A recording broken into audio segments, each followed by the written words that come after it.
Hey everybody, can you hear me? Yes. Okay.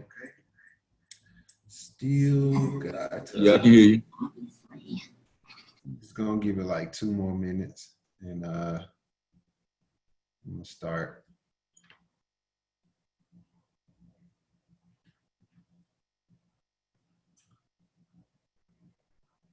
See if we got everybody that wanna get on. How everybody doing this week so far?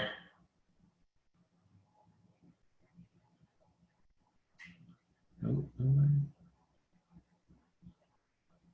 Everybody doing okay this week?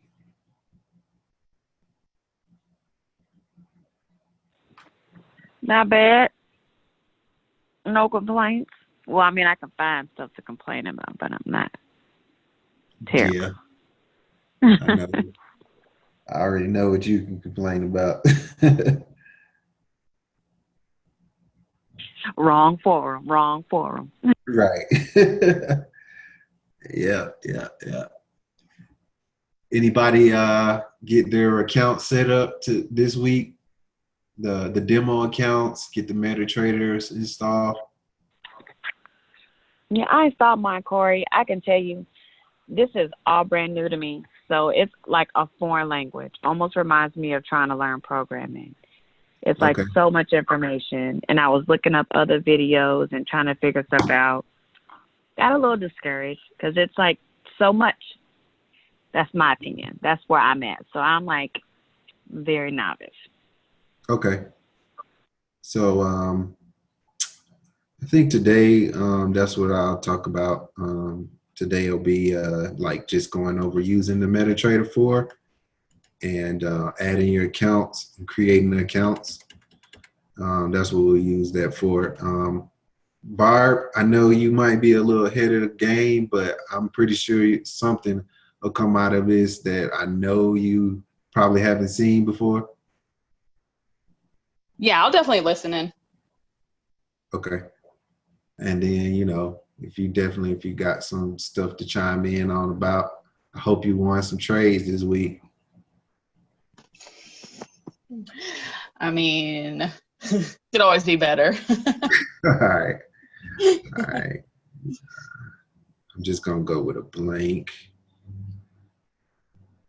Blank. Take off everything.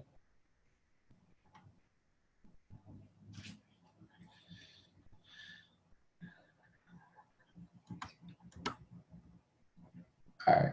I'm not gonna wait for nobody else. So I just want to get you guys just kind of walk you through installing, setting it up, and then walk you through some of the features that MetaTrader 4 has. Um, right now, you're looking at already I have it installed, but I'll walk you through it so you can see how to get to everything and where you'll need to go as far as getting your accounts, your broker account set up, and then once you have your broker account set up, actually getting everything added onto it. Okay, and it'll be recorded, so you can get this. I'll send out the link to this again. Okay, so once you decide you want to go ahead and start trading, and the first thing you'll need to do is set up your broker account. And my recommendation I gave you guys was FX Choice. You can just Google it, FX Choice. And for a live account, the only thing when I show you how to actually set up the account for the live account, the thing that'll be different is you'll need to verify your account. You'll need to send in some information regarding your like your ID. It'll ask you to verify your ID, name, address, and you can send in something like a driver's license or passport or something like that to verify who you are.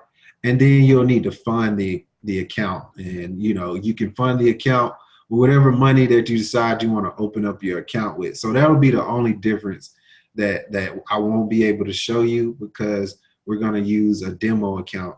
The process to set up the demo account is different from using a live account, because you're not going to actually have to fund it, and you won't have to worry about things like that of verifying the account to open the account. So that I won't be able to show you. So that'll be something you'll have to take a look at on your own and kind of walk through it once you're actually ready to fund the account. So, you got a couple links here, FX Choice and MetaTrader FX Choice. You can just click on the first one. And because I'm in Colombia, it's going to a Spanish website. So let me see if I don't go to the US one. Okay, English. All right, there we go. So you come in, come to the website. Again, we're going to open up a demo account. So we'll open up the demo account. It's going to give you, let you have, it's going to request some information from you. I'll go ahead and put my name, email address, and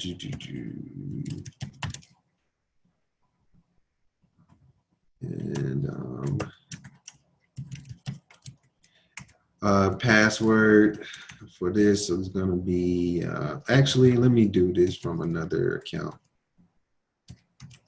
That way, I don't mind you guys seeing in there. Okay, so you'll put this information in. Register, country is going to be US. Let me give a number. Okay. Oops, my bad. Country, that's what they want, country. So it's going to be United States. Why can't I type right now? U.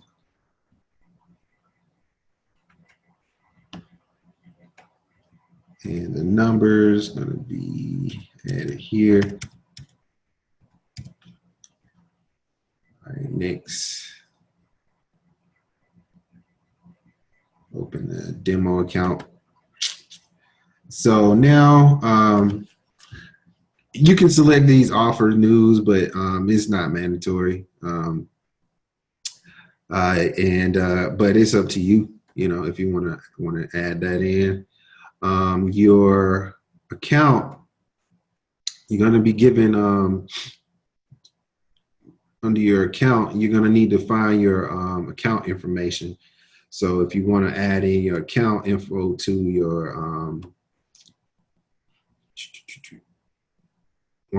account info to your MetaTrader, you'll need to go in from here. So let me verify this account right quick.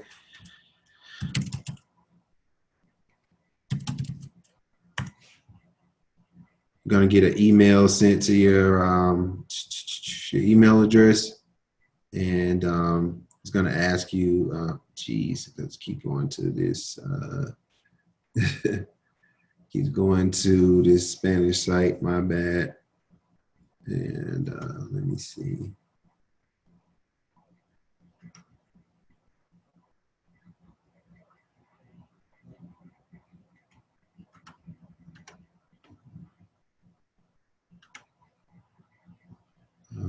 Let's see, okay.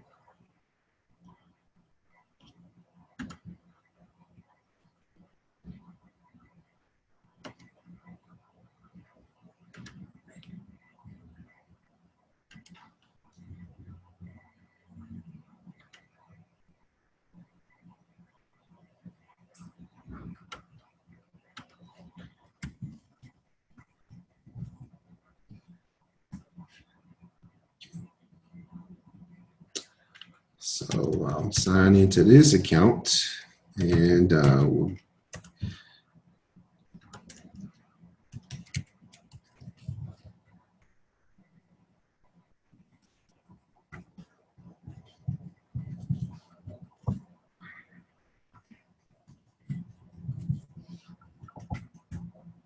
Probably should have had this a little set up early, my bad. Let me pull it up from my phone. Hold on.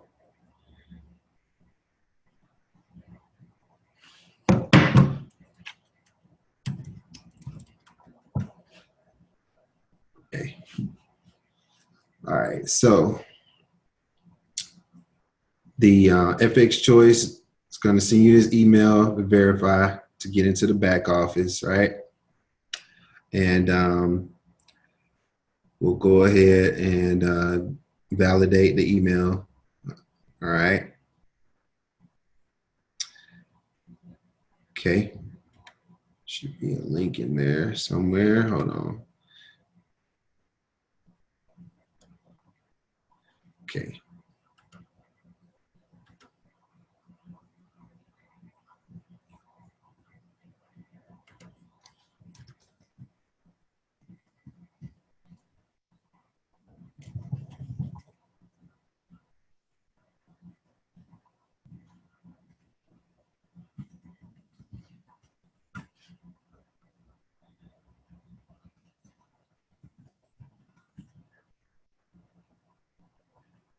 Okay.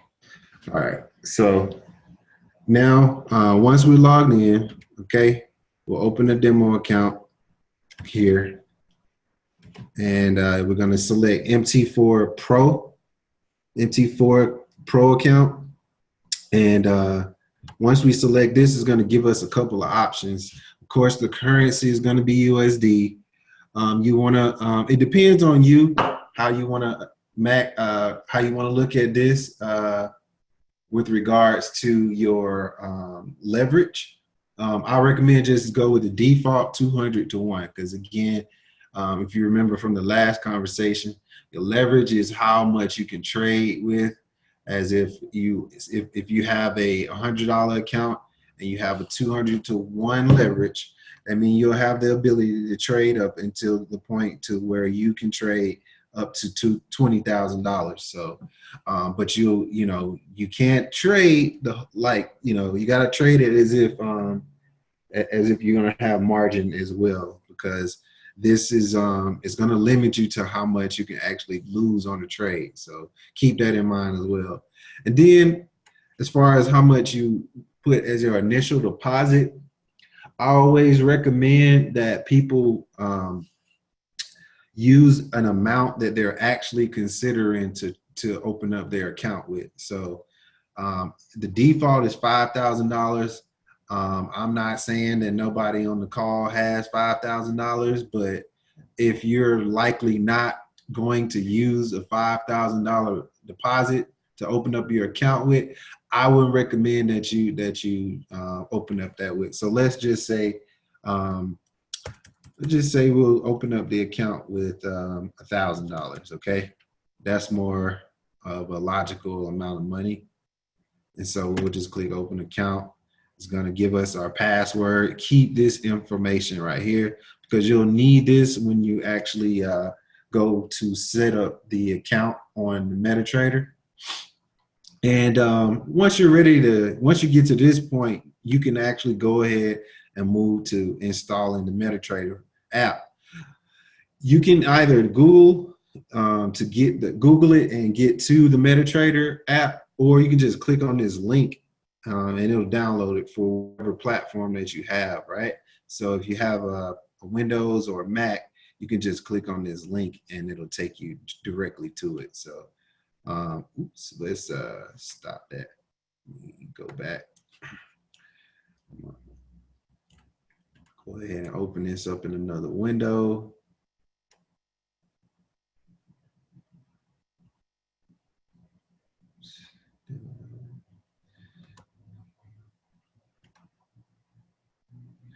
Okay. So let me drag this out of the way. It's being a nuisance right now. Okay, so we'll go ahead. You guys can still see my screen, right? Yes. Okay. All right. So this link takes you to the download page.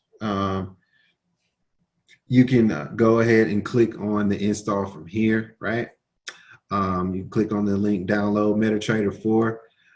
You'll have the opportunity, it'll open up as a .exe file. And once it's downloaded, it's just a double click, simple, nothing extra that you have to do. Whereas it's asking you for like server information or anything like that. That'll come into play when you're actually opening up the account, okay? So all of this can remain default. You can just next through it. You don't want to set up any trading services or anything like that. Close this. You won't need to actually put in like any type of server information at all, because that's gonna be relevant later on when you're actually setting up the account. Okay. All right, so we can skip that. What is going on here?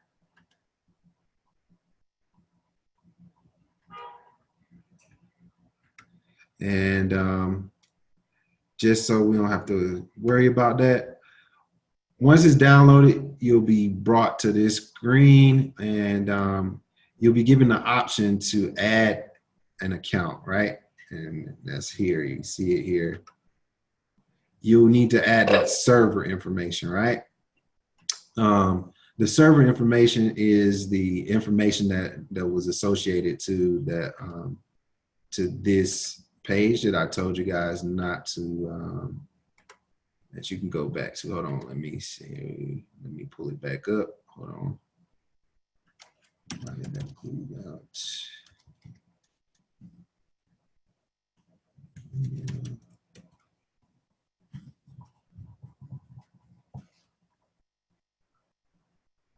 Okay, so yeah, here's your account information.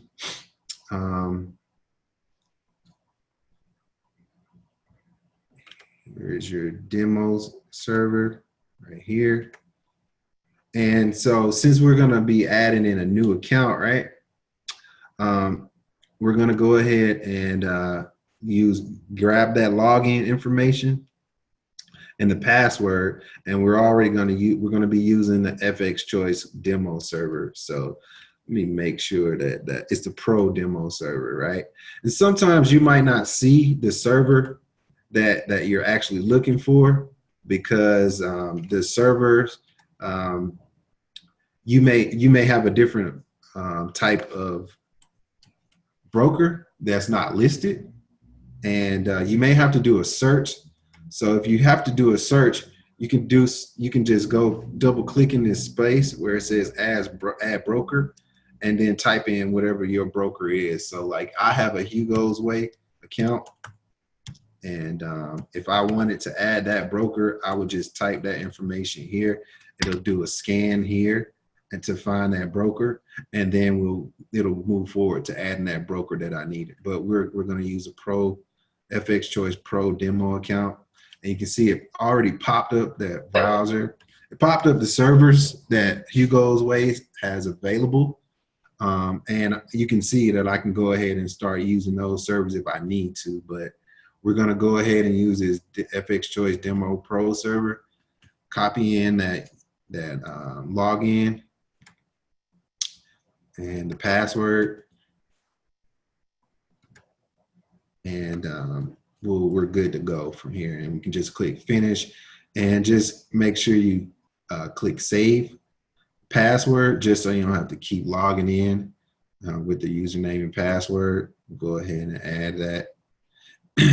And you're almost ready to go. And so what you'll notice is incoming mail.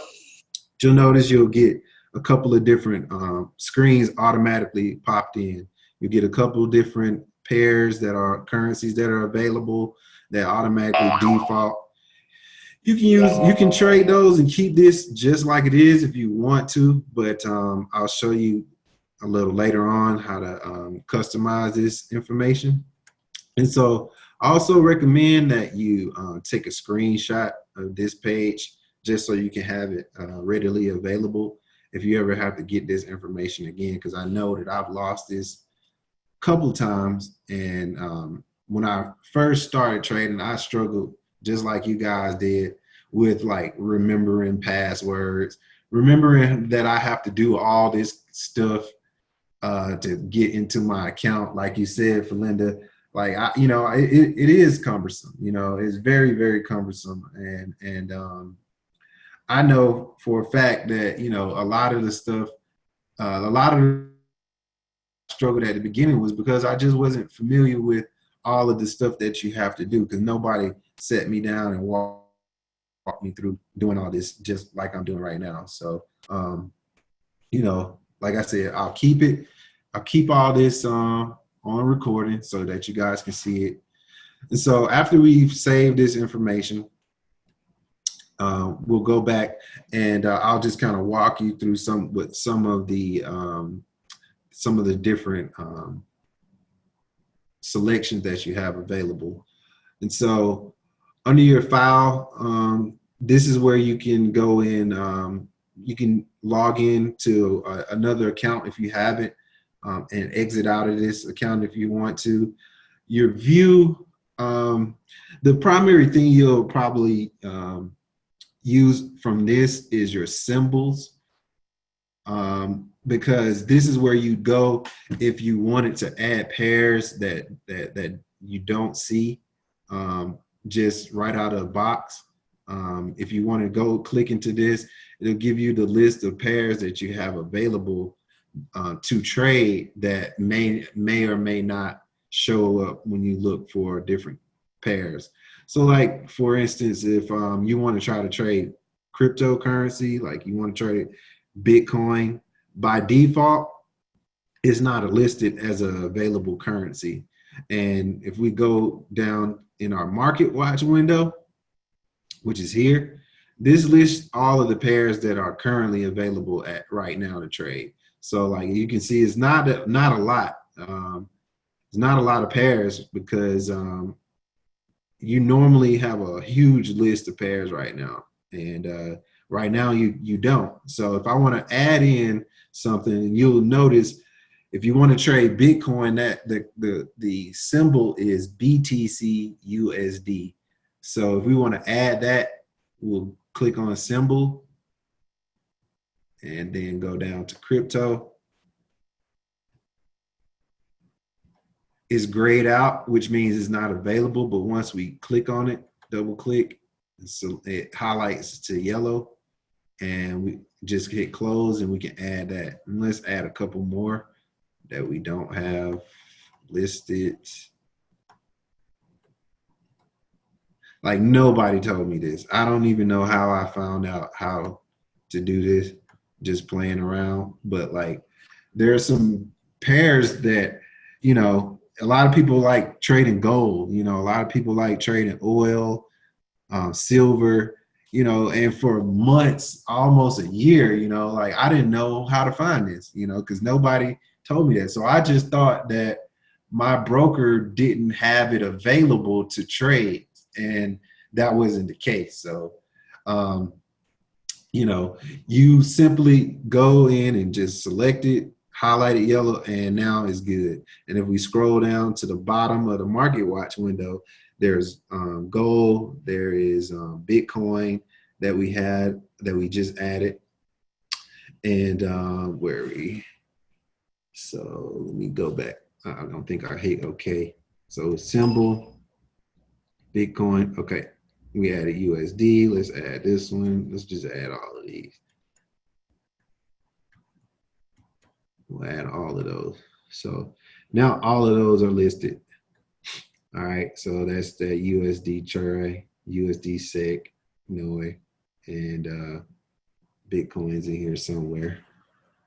So once these defaults, the pairs that you're looking at now are just default pairs that are given once you open up your account or open up the MetaTrader window. All of the things that are under view, like Market Watch, Data Window, Navigator, Terminal, these are listed here. So you can either click on view or you can click on them from here. So this is your market watch icon, data window, navigator, and terminal. One of the items that you'll likely use a lot is the terminal and the market watch, because terminal gives you where you're seeing your active trades, your exposure, like your account balance. So like you can see my account balance is 1,000. I have a margin of 1,000. Equity is 1,000. My exposure, like how much can I trade, is listed over here. My account history, any trades that you've taken, you know, you can see the history on those. And if you want to like drag this up, you know, to see more than you normally would, you can do that here just by pulling and dragging this down from here. And then also you can see any alerts. Like you can set alerts for price to be like a message or a sound on your computer, so that, you know, if the price gets to a certain point, you get an alert and you'll see all of the alerts that you have pending here. So this is like a common area that you'll actually use a lot. Your trade, account history, and alert for sure. You'll definitely use those a lot. All right. So let me bring this back down. And then once you're actually inside of a pair, right? So let's go into this USD, Euro USD. This is the Euro dollar trading against the US dollar, right? And we don't want to see the terminal. We can just click on this terminal button. We don't want to see the market watch. We can just click on that. And then, you know, we can have the full screen available to us to view, right? So, what's up? So, once you're in this terminal, once you're in the actual pair, right? You right click. You have a couple of options to you can trade immediately from this window by selecting this sell limit. And because I'm above the current price, it's going to automatically give me a sell limit. If I was hit this below, it'll give me a buy limit. And then if I wanted to change the type of order, I can hover over trading, and I'll have a list of other types of trades, or manually put in the trade. Your market depth shows you where the current price is selling on the bid versus the ask. Don't really use this much, but if you want to go get some more detailed information about it, we can talk to it. Just talk about it offline. It's something that most traders don't actually use when trading Forex. Well, the one-click trading, this gives you the option to trade, to click on these two icons for a buy or a sell, and you'll immediately be put into a trade. And like I told you before, there's three types of orders. There's a pending order that is a limit, a stop, and a market. A limit order, that says that I'll guarantee you get into this trade at a particular price. A stop order says I'll start trying to put you in at a particular price. I might not get you in at that price, but I'll get you in starting at that particular price. And then a market order says I'm getting you into the trade regardless of what the price is. You just hit buy, so you're just going to get whatever the best price I can give you for the trade, right? So if I'm looking at price right now and I'm looking to take a trade, if I did a market order right now, I'd be pulled in at for a buy, I'd be pulling immediately at 1.11458. like immediately if I did a buy. If I sold this, I'll be pulled in at 1.11456 or 7 right now. But if I said that I want to put in a sell limit up here, just this is because this is my first time doing this, it's going to put up this disclaimer and you'll have to accept this. Because I want to do a sell limit, this order would go in and I can just leave it here. And this would say, as soon as price got to here, I want to try to start selling it. And it'll put me in at whatever this price is, which is 1.11665, right? And as soon as price reaches here, it's gonna try to put me in the order here. And using this is for most cases, people that don't want to watch the charts all day long, and you want to get a trade at a certain price, you're not worried about being negative a little bit because you are comfortable with where you're placing your order. And you're saying that basically you're saying like, I'm not worried about, my account being down for a little while because I know that because I put my order here, I'm okay with, it going up a little bit, but I believe that overall that the price is going to come down or it's going to go up. All right. So this would be the equivalent of you putting in a pending order. If I say I want to put in a market order, and like we can go back right now and see, I put this order in and you can see it under my active trades as a pending order. Nothing's happened to my account. It's just sitting out there waiting on something to happen, right? But if I decide that I want to go ahead and get into the market and take this trade, which, that's what all of us want to try to do. So I'll go ahead and enter a trade, right? So I'll just go ahead and buy, right? And so now, because I'm buying, right, I'm automatically pulled into the trade. Now you can see that I'm at a negative profit of $2.50, negative $2.50. Because of the size of my lot, my commission is $3.90. So because of that, I'll need to make sure that whatever I'm trading, that I cover this commission. So I need to make sure that I at least cover this balance of my commission. So that way I can break even, And, in this trade window, I can see that, the time of my order number, the time I bought, the size of my order, the symbol, and the price that I entered. If I had a stop loss or a take profit in, I could add that as well. And then the current price is right here. The swaps are for if you hold this trade overnight, you'll be charged a swap fee. Usually it's based off of the lot size that you use, so you don't have to actually, worry about that. If you're going to day trade, it's okay. You don't have to worry about paying the swap fee. And so, if, like I showed you the last time, if you want to put in your TP, your take profit, and your stop loss, you could just drag it down. Because I'm on the buy, I'm going to drag it down, and this will be my stop loss. This will be where if all goes wrong, it'll automatically take me out of trade here. And then this will be where I want it to go if I want to make some money, right? So I'm going to put that right here.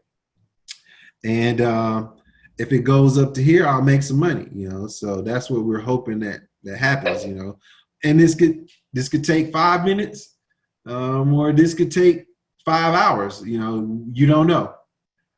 So, and depending on what kind of trader you are, you might not be looking for your pair to move that fast. So, you know, this is just relevant to the type of trader you are, you know, what you're looking for. So I'll go ahead and delete this sell limit really quick. So we don't need that. We're in the trade already. So we're going to come back to this and watch this a little later. And we'll go to a different pair, right? And so we're on a hour time frame, right? These are your different time frames. You have a 1 minute, 5 minute, 15, 30, 1 hour, 4 hour, a daily, a weekly, and a monthly.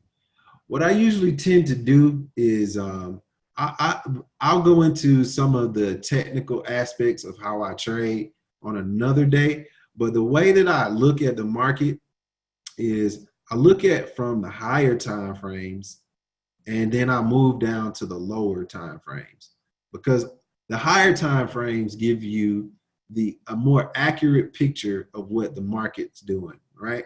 So if I'm looking at this and overall the market is going down because I'm getting lower highs. This is a high, this is a lower high, this is another lower high. So overall, my goal is likely to take a sell in this market, you know, simply because on the monthly, it's looking like it's overall going down. And I go to the weekly, so I'm getting the same picture. You know, it's the same picture. It's going down. I'm going to check again on the daily. Same picture is going down. So my logical direction to trade would be to go in the same direction that the higher time frames are trading from. So though I may enter a trade on the lower time frames, I'm going to look for the best entry to get in so I can get with the overall trend of the market, right? So some things you can do with your window, with your trading window. A lot of times when you open up a new chart, you can click on this button, file, new chart, or you can just click on this button and it'll take you to different pairs that you have and just click on that, right? And we can just click on this and it'll open up a new window. This default view gives us, a default view. We don't have to keep this, this layout if we don't want to. And if we decide that we want to change this layout, we can click on this, right click into the window, and then open up templates. And then we can choose one of the templates that are already available. Or we can go to properties, and then we can change it to something that we like, you know, whatever that case is. So maybe we want the background to be, let's make it gray. It'll show you a preview of it in the window. And then let's say we want the, every time we get an up bar, we want the color to be blue. And then we want to fill it in. We want a down bar to be, let's say, pink. And then we want, if we get a bull candle, which means bullish candle means that it's going up. Let's say we want the inside of that candle to be crimson, you know, so we'll use crimson. And then if we want to if we get a bear candle, let's use a different color on it. So let's say we want to use aqua if it goes up. And then if we want to get a bear candle, which means it's going down, let's use a dark orchid. Who cares what that is? So we'll use those two, right? And then we'll go ahead and click OK. And you can see the changes that we just made. And once we get it set up to the way that we like it, we can go to templates again and then save as a new template. So let's just say we'll save this template as let's just say demo template.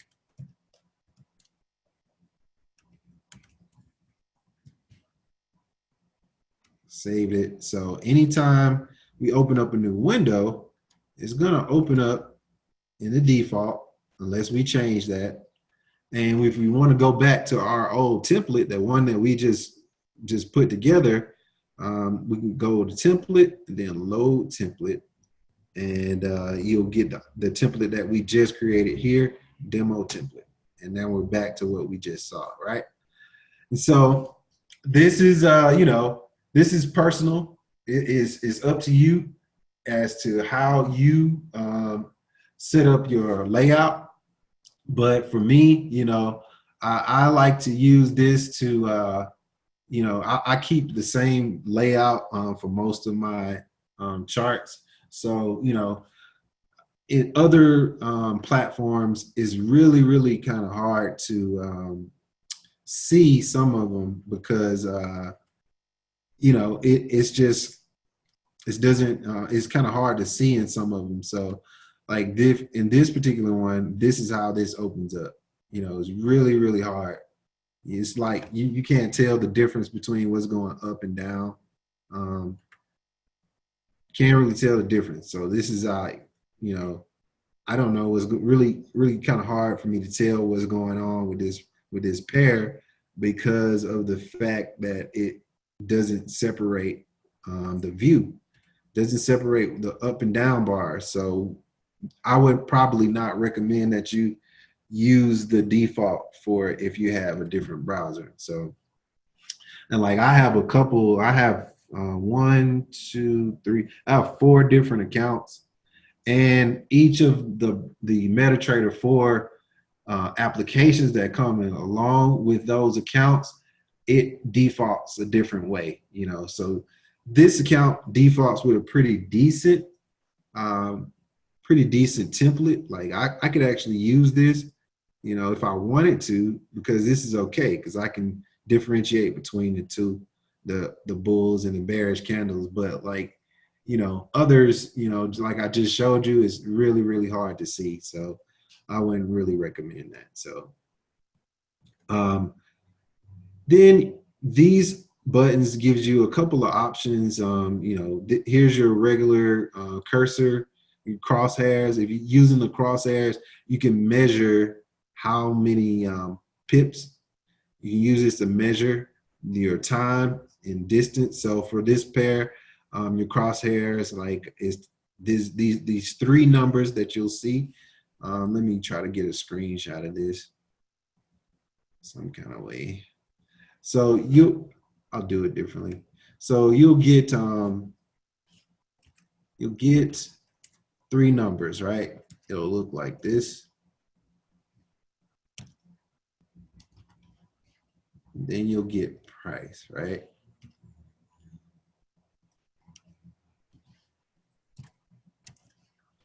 Okay, so when you're using the cursor, you'll get a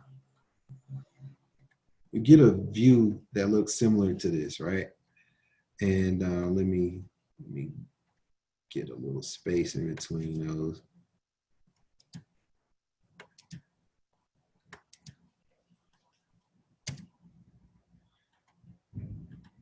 Okay, so there's 3 different numbers that you'll be given when you use the cursor. The first number, that tells you which candle you're on. So if I'm scrolling across, I'm on the 25th candle within that particular segment.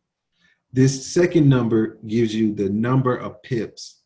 And the way you look at this, for this particular pair, you're concerned yourself with the first 2 digits, right? Or depending on how you're looking at this. So you're actually not looking at 700 pips. You're looking at 72.1 pips. So consider this first number as a decimal. And anytime you see this, the digit in the second place, in the 10th place, consider that the number of pips that you go up or down. So as we go up and down on price, and we see that we go back and take a look at our trade that we're in right now, and I want to see, like I entered here. So right now My pair is looking at, I'm down 2.7 pips, right? You're taking that middle number from the view right now, right? And that tells you how much you're in or out of profit, right? So you want to pay attention to that. It is that number's going to be different depending on the pair that you choose. So my overall goal to get out of this trade is 17.3 pips. And then what I'm willing to risk is 16.9 pips. So the way you calculate your profit is, so I'm looking at 17. If I'm looking at if I'm looking to win 17.3 pips, right? And this is what I'm going to be as a take profit, right? It's my take profit. That's what I want to win on this trade, right? And that's going to be my take profit. What I'm willing to risk on this trade is going to be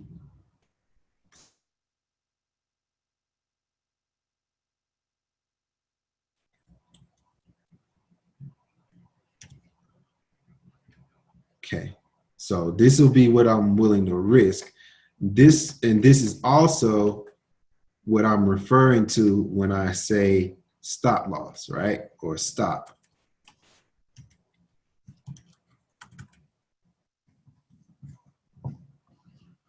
Okay. So this is my stop loss, right? This is how much I'm willing to lose on this trade in order to try to gain 17 points, 17.3 points, right? And so for this particular trade, my lot size was this.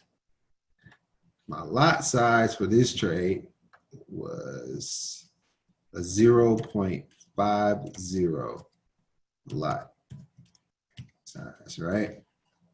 So a 0.05 is equivalent to taking a trade for $5 every time it goes up a pip. So this is known as a mini lot, right?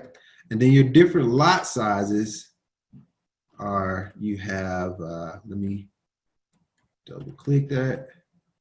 Your lot sizes, you have standard lot, that's 1.00, and that's equivalent to $10 every pip gain.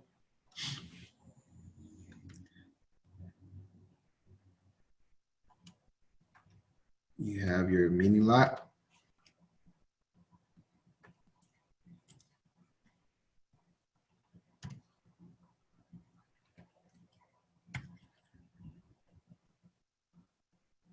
That's equivalent to $1 per trade. And then, hang on.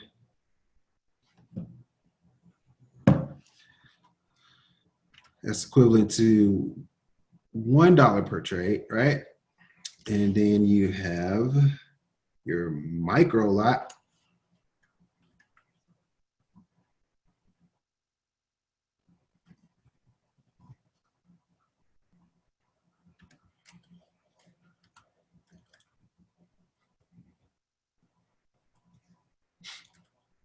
Which is equivalent to 10 cents a trade. And then you finally have, which not a lot of brokers offer, is a nano lot. Not a lot of brokers offer nano lots, but there are some that do.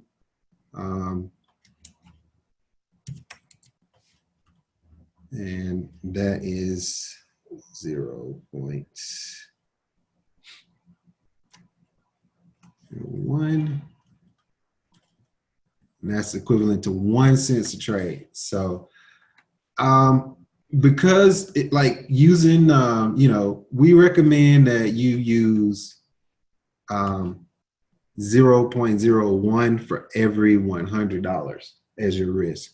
So in our case, we open up our account with what did we open up with? I think we opened it up with $1,000.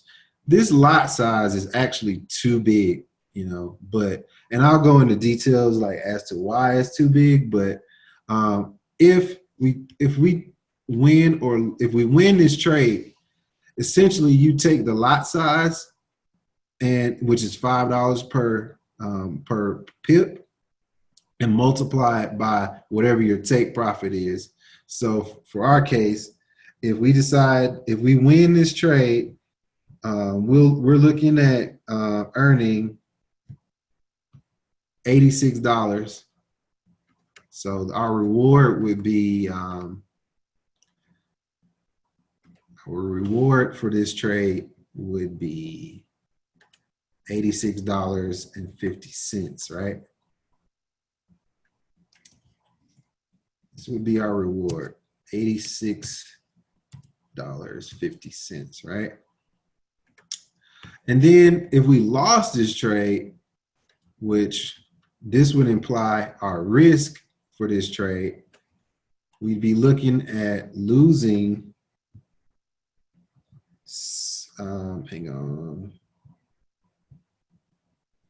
$84.50. $84.50, right? So almost a 1-to-1 risk reward versus risk ratio, right?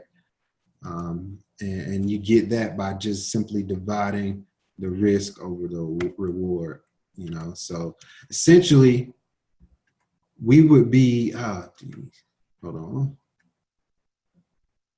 We don't need this one.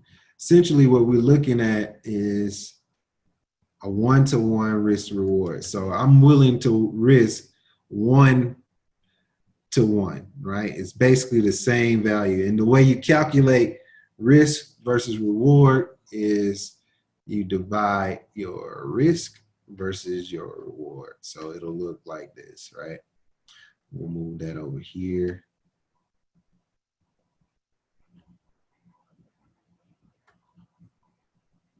Divide your risk versus your reward. We don't need that.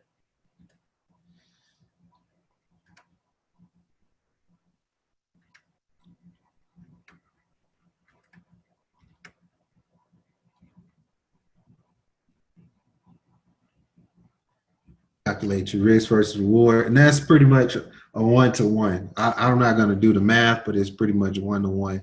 It might be off a little bit. So every time you enter the trade, you have to consider what your reward, what you would like your reward to be, and what you want your risk to be every time you enter a trade, because you don't want to get in a trade without setting those parameters ahead of time, because you want to know what you're looking to gain and what you're looking to lose every time you take a trade.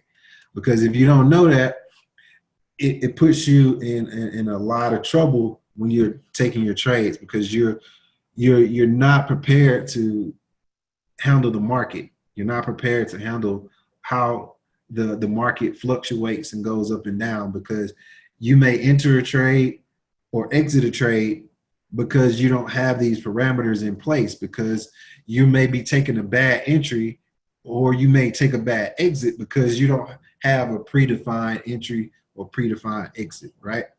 So for most of you guys, if you decide to, open up your account with under $100 or at $100, my recommendation is to use micro lots.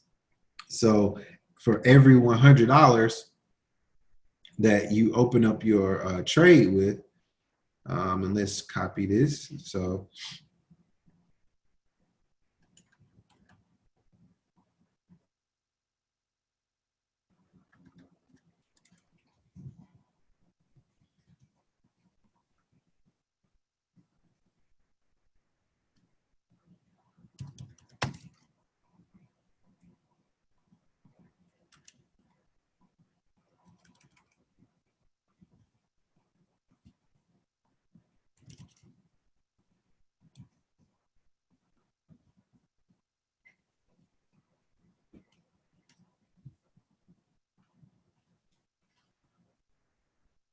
So for every lot, for every $100 you have in your account, right?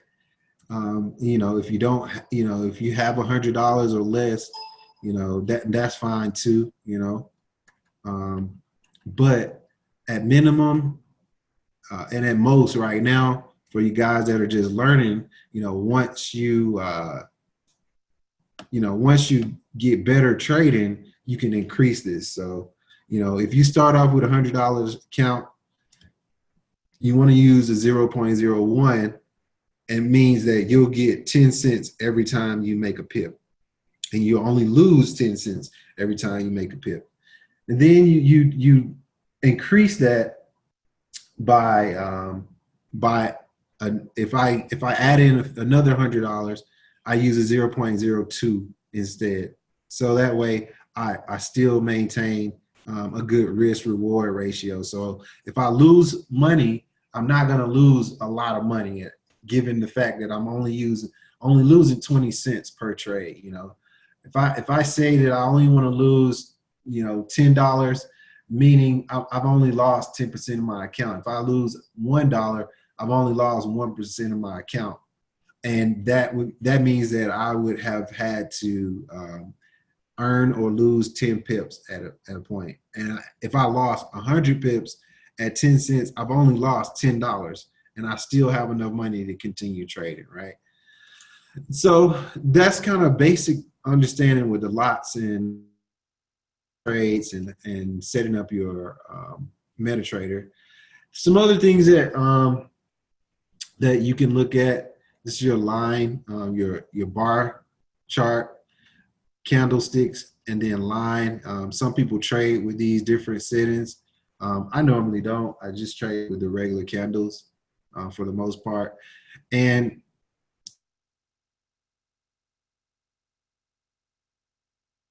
are tools that help you to understand, you know, how the market goes. One tool that I would recommend that you guys add is under the oscillators. So you come under insert, indicator, oscillator. And one that a lot of newer traders use, a lot of older traders use, which helps them to kind of understand like the direction of the market. It's called MACD. This indicator, you can adjust it to whatever parameters you want to, but I recommend leaving the default parameters. And then the only thing I would change is maybe the color because you might know silver may be hard to see. And then the level, I'd recommend you adding in a 0 level here. You add in a level under add and then 0, then change the color to something you'd see as well. And I'm going to use green. And you can change the thickness of the or the line style here, and then click OK. And so basically what this does is it kind of gives you a general sense of the direction of the market. So like here, everything, when you have your 0 level here, that's this green dotted line, you're basically implying that the market is moving in an uptrend if it's above 0. However, as you can see, it can be going down, but the overall market for that particular move is going in an uptrend, because if you look at this area of the chart right now, here, if you look at this area right here, you can see that it crosses this 0. Let me change this.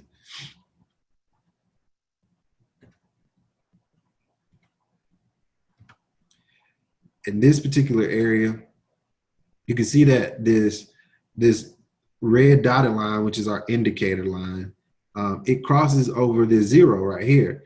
And then it starts to go up from this point right here.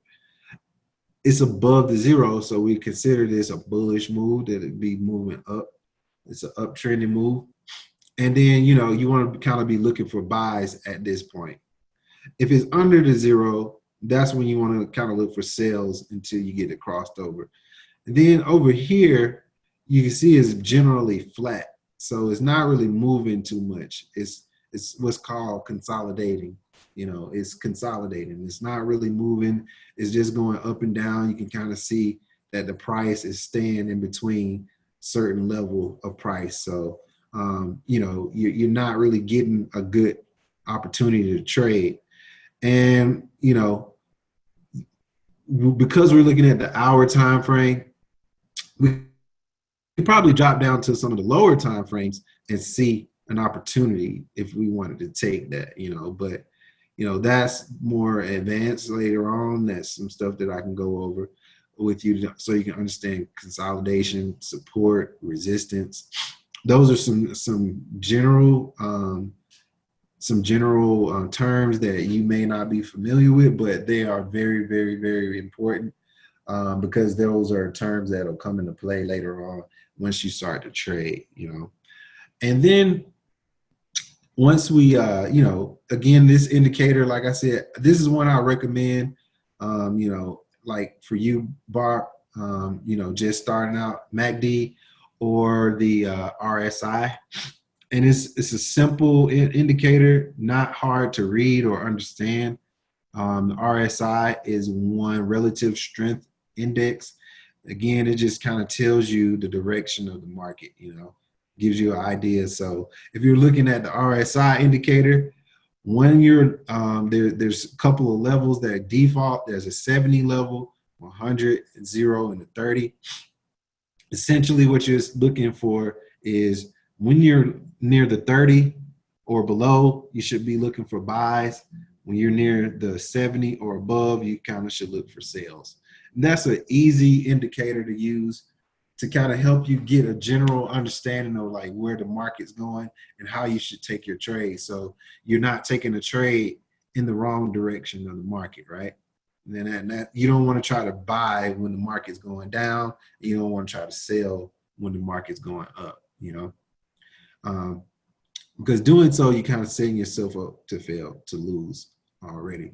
And so, these indicators are some that I would recommend, as a new trader, just to kind of get you, familiar with how to trade. I don't use a lot of indicators. I leave the MACD on my chart, but I use the price action to tell me like where I should be going and how I should be trading. So that's something that you can pick that up later on and learn that later on. But I would recommend just trying to get a general understanding. The main thing that I recommend that you guys really focus on learning is support and resistance. Support and resistance is kind of simply think of the support as the floor. You want to, every time you're near the floor, you want to look for buying opportunities when you're near the floor. A support and resistance line would look something like this. You want to look for the most touches in an area. So here, if I'm looking at this chart, these are areas where we've seen the market turn around quite a few times. So we had a touch here, here, here, here, here. We consider this an area of support. And if we look just above it, we probably consider this area an area of resistance. We consider this the ceiling. So every time it got to this area, excuse me, every time it got to this area, price tend to fall and drop. And every time it came close to the area, price fell. So this is why we look to sell at these areas, right? We look to take a sell from this particular area because it has shown that this particular price is struggling to break above that, or it's struggling to break above this area. And we know that every time it gets to this area,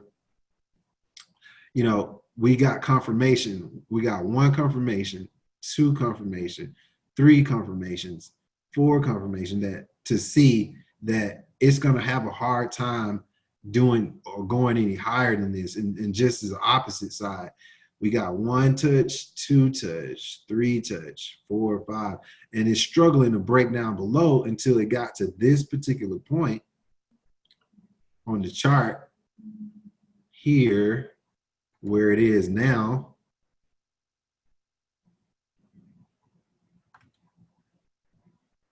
The price actually broke right here, and we can see that it broke.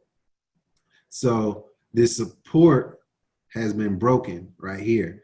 And this is a particular area where we've seen that prices come down, try to break this area quite a few times. Even here we had it break it, but then it went right back up. And then the next time it came down, it broke out. And you could have took a sell from here. So this is why I gave you guys that book, this is why I sent you guys those books. So that book that talks about support, resistance, so you can see and kind of learn how to identify these kind of areas on the chart. And these particular areas are areas that I look to take trades from, you know. So when I'm taking trades, I'm looking to see where I can get a breakout, where I can get a breakout to the upside or the downside, or where I can get a buy from a bottom or a sell from a high. So these are the kind of things that I'm looking for when I'm actually trying to see if I want to take a trade or not, right? And for our particular instance, it would have likely been better for us to take a sell at this point, but that's okay. I just did that just to kind of give you a general look. And if we take a look back at our trade, look at this. We down right now, right? We're down, you know, pretty, you know, $30. That's not really bad. We really haven't made a move, so you know, I would likely stay into this, you know, because again, I've already set my loss already. I already set in place what I'm willing to lose, so I won't touch it, you know. I'll just let it play out because we don't know what could happen in the market. Because we've already started a downtrend, the likelihood of this is to continue downward. So, you know, would I've actually taken this trade? Probably not, you know, but just for our purposes for entering a trade, I just entered the trade. So don't look at this as anything other than, you know, educational purposes. So you guys got any questions? No questions. Is it starting to kind of clear up a little bit? Yeah, it's making better sense. Okay. I'll go back and rewatch this video. I'm getting a little tired, so some of it I kind of missed out. So, but yeah, this lesson was much better for me to understand than the last one. Okay. Okay. Good information. Very helpful.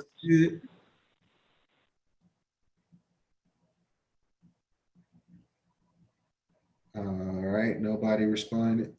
So I won't bore y'all to death. I'm gonna, once this downloads, I'll send out the link. And again, you know, if you guys have any questions, shoot me a text message or something, and then you know I'll use that to kind of guide us to how we move forward on these calls that we have. You know, but basically, again, homework is download the demo account and set up the demo account. And once you get that in, you know, get a clear understanding of how to get everything set up, we can go further to some other things, but I kind of want to make sure everybody on the same page. Okay. Okay. Thanks, Corey. Okay. All right. Hey, quick question, Corey. Okay. So what are your thoughts on this whole Dow Jones going down 800 points? Oh man. I you know, I don't, my thoughts are it is implying where the overall market is going to go. I think we're honestly leading into the early stages of a recession, you know, and but am I really concerned? No, because you know I know how to make money whether the market is great or whether the market is bad. Because one thing that's gonna always happen in the market is your currencies are going to fluctuate. So you'll get opportunity to buy and sell currency all day long. Stocks might not be a good, you know, time to buy or sell because they're based off of the company's what a company's doing. You Right. know, so if the company's not doing too good, you can't buy it because you know it's going to go down. And then because the company's going down, you have to have shares to sell in order to short a stock. So you can't sell stocks when the market's going down because the company might already have a limit set in place as to how many people can be selling at one particular time, right? So Mm-hmm. if I'm Amazon, let's say the market, my my company's value is $1 billion, and at any given time, only uh, 10 million shares are available to sell, right? So if I wanted to sell this, and I'm not one of those 10 million people, I can't make the money like I would normally do if the price was going down, right? So Right. unlike unlike stocks, currencies, you can sell and buy under any market condition. You know, the market can be going up. There's no limit to what you can sell. You know, of a company or a country's currency. You know, I can sell that. I can sell. I can make money going up. I can make money going down. So, for me, I'm not so much concerned with where the market's headed. You know, I just look for the setup. You know, if it's a setup for me to buy, if it's a setup for me to sell. But it is definitely, you know, I was reading some stuff today and Googling some stuff today about the yield curve and, you know, the Mm-hmm. bonds and stuff like that, you know, and they're early signs of they're correlating to early signs of what happened in 2008, you know. So we're getting Yeah, some because they were saying that they won't really worry too much unless it stays the same for like the next 3 to 6 months. right. That's what I was There's hearing. definitely So some early implications that, you know, we're heading in that same direction. And like right now, where they're implying that we are is we're at the 2006 point. So in 2006, the market was still doing pretty decent, but it showed signs that it was going to go down, but just not like this, you know. Um, and you know, it's people have been talking about a recession now ever since 2016, you know, and we've been skating it, but you know, we've been skating by it without getting it, you know. So we, right. you know, it could happen, it couldn't happen, you know, who knows, you know. It's just But it's obviously a safer bet doing currencies. yeah, definitely a Okay. safer bet, in my opinion, you know. And like if you want to trade stocks, you can trade indices, you know, that's the overall stock market. That is the collection of the overall stock market, like trading the S&P 500, trading the Nasdaq, Mm-hmm. trading the Kiwi, that's the Japanese market. You're trading what happens with them, but you're not trading individual stocks. You're trading the collection of those stocks, right? Yeah. So that's the better route for me, you know, because you don't have the limitations of what those particular companies are, what's happening, what those particular companies are undergoing. You don't actually have to deal with those individual companies. You just deal with the overall movement of that particular segment. So, Yeah, you that know, seems way smarter than just doing yeah, individuals. yeah. Okay. Yeah, but only problem with those is because it's a collection, it moves very, very, very, very fast. Yeah. Like today, it dropped 700 points, you know, and that is the equivalent of if I'm using, which is this $1, right? Mm-hmm. If I use this a lot size of 0.10, that's the equivalent of me losing $7,000 if I lost that, you know. Yeah. And, Yikes. and this, the majority of that happened within a few minutes, you know.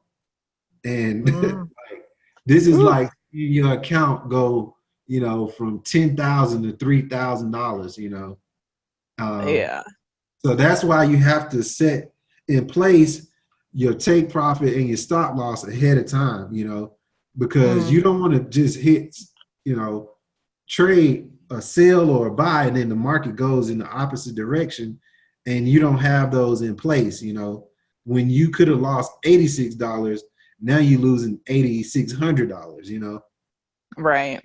So you Oof. kind of want to make sure that you consider those kind of things. So like I don't recommend trading those when you are a new trader and when you're early. Mm-hmm. Like this is a pair that I recommend, like uh, Euro USD, GBP, JPY. That's a decent pair, but the one that's really easy to learn how to trade is AUD USD. That's the Aussie dollar Oh yeah, versus that's a the good one. US dollar. It goes really slow Mm-hmm. and it respects its support and resistance levels. And, you know, it respects the trend pretty well. And, you know, it, it'll teach you everything you need to know to like trade like GBP, JPY, or like you know, to trade US 30 or to trade gold. It'll teach you the things that you need to kind of start to learn to trade those faster moving pairs. Which one is that again? The faster moving No, the one you're talking about. The one you're talking about that's AUD, easy to learn. USD. That pair is the Aussie dollar versus the US dollar. And then another good thing about this pair, it is a good pair to trade when you have 9 to 5 because this pair moves between 5 p.m. Eastern Standard Time up until around 3 a.m. in the morning Eastern Standard Time. And it Oh. actually it moves during the US time 9 to 5 as well, but because it's the Aussie, it moves in the US market and the Sydney market. So you could trade it at 7 p.m., 5 p.m., and then you could trade it at 9 a.m. or 8 a.m. or 11 in the morning because we're trading in you could trade it during an Aussie session or you can trade it during US session. Those are pretty good times to trade it. Yeah. Can we talk about that on the next session? Talk about just the different times with the different pairs, because that's kind of confusing. Sure. We can go over it now. Go over it Okay. right now, actually. So let me pull up something right quick.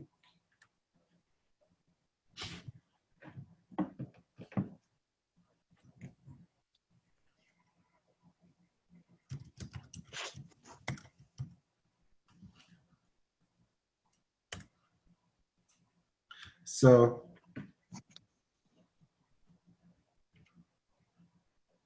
Oh, okay. Let's do that. this isn't a good one.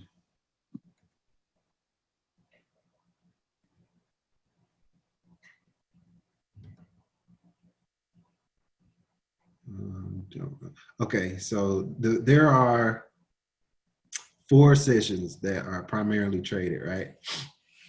You have you can disregard this Frankfurt, Germany one because Germany basically falls up under the London session, right? So you have the London, the New York, Sydney, and the Tokyo, right? Mm-hmm. For each of the markets, they roughly consider the market being open at 8 a.m. right? So 8 a.m. 8 a.m. US, that's when the market, and I'm using air quotations right now. I know you can't see me, but Eastern Standard Time, right? Right, 8 a.m. Eastern Standard Time. And that goes for London, Sydney, and Tokyo, right? If you're looking at the market, the first market to open up is Sydney market. That opens up 5 p.m. Eastern Standard Time on Sunday afternoon, right? Sunday afternoon opens the market up for Forex trading. And from that point on, you can trade up until 5 p.m. on Friday afternoon Eastern Standard Time, because that's when the market closes. So you can trade 5 days a week from Sunday to Friday, 24 hours a day. And you move from the Sydney session to the Tokyo session, which opens up at 7 p.m. Eastern Standard Time. Then comes the London session that opens at 3 a.m. Eastern Standard Time. And then your 8 a.m. US Open. And those particular time frames, there's certain pairs that you would normally trade because of those time frames. Like you likely would not trade, you wouldn't likely trade, what's a good example? I probably wouldn't trade a Euro Aussie pair after around 2 o'clock p.m. Eastern Standard Time, because those two markets are not open at that time, right? So the Europe market's not open. That's the Euro. And then the Aussie market's not open because that's the Aussie dollar, because at 2 p.m. it is, I don't know what time it is over in London, and I don't know what time it is in Sydney, but I know that both of those markets are closed at that time. So I would not really mess with those markets, mess with that pair at that time. And right around 5 o'clock is when you want to start looking at Sydney pair, as Aussie pairs or New Zealand pairs, because that's when those markets open up around 5 p.m. And vice versa, I would want to look at a pair like Euro GBP, because that's the Euro dollar versus the Great Britain pound at 3 a.m. in the morning. A lot of people trade London session. They call it the London daybreak. The London daybreak is the 3 a.m. Opening of the London market. The most liquid markets are the U.S. market and the London market. Most people that trade in those two time frames. They're either living in London or living somewhere in Europe, and they're getting up at 8 o'clock in the morning Europe time frame trading, or there's somebody at 3 a.m. in the morning in the U.S. getting up at 2 something in the morning trading London. That's you. Yeah, that's me. That's been me. Yep. Yep. Or you are somebody like I'm about to have to switch to, that's getting up at 6 o'clock in the morning.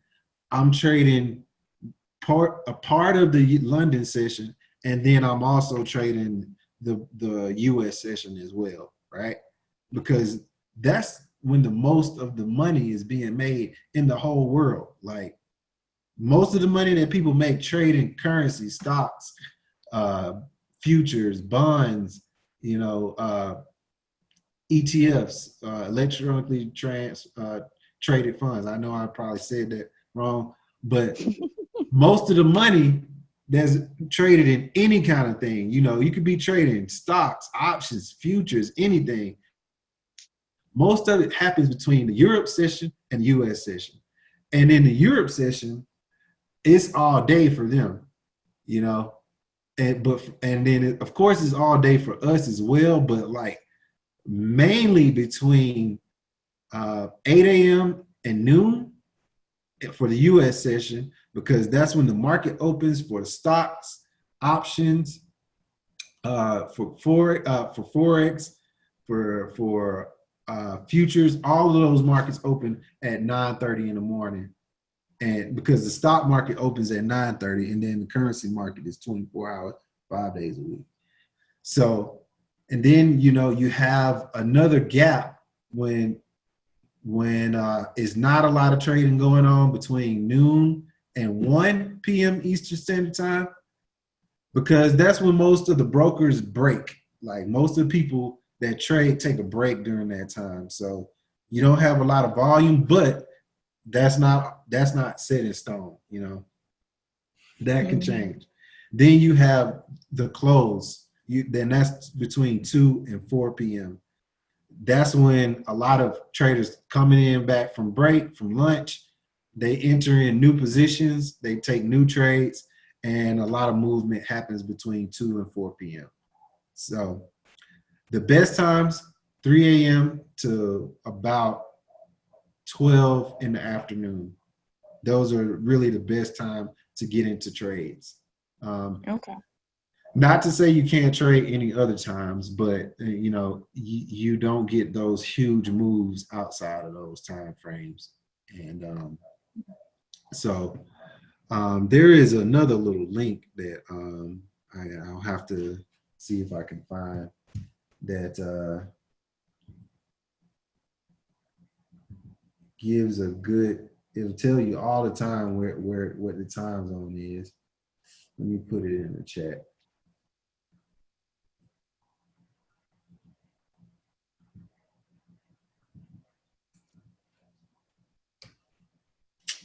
This little, I use this all the time actually, because I get confused. You know, I get confused about what time zone I'm in and when I should be trading.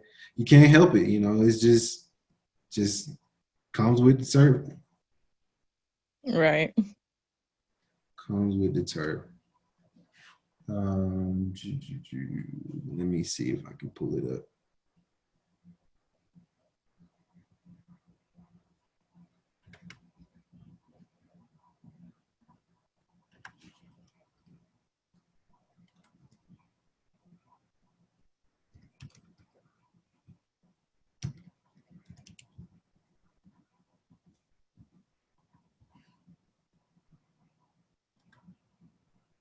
Okay, so like right now, I can see, you know, all the markets, right? So you can change all these, you know, I'll just leave London, and then Atlanta's other Eastern time zone, Sydney, and Tokyo. Those are the different time zones, right? So like right now, it's 3 a.m. in London. I wouldn't probably be trading London pairs. It is 12:38 p.m. These are the markets in play right now. These two. Okay. So if I actually wanted to take some trades right now, this is where I would be looking to take. I'll be taking a trade likely like USD JPY. That's the US dollar versus the yen. I'd be looking to take a trade on that pair, or I'd be looking to take a trade on like GBP JPY. Though that's another good pair to trade during this time. You know, or like AU, you know, AUD USD. That's the Aussie dollar versus the USD dollar. Because I know that those, at least one of those markets are in play right now. So that's why you want to kind of, you know, I trade certain pairs during certain time. Like when I'm up in the morning, taking a trade at 3 a.m., I'm usually trading the Great Britain pound versus the South African rand, or I'm looking to trade gold during that time because a lot of people trade gold and they trade US 30. Those are some more advanced pairs. So that's what I'm usually looking at right there during that time. Well, thank you for that information. Appreciate it. No problem. Copy that link out of the chat. Okay.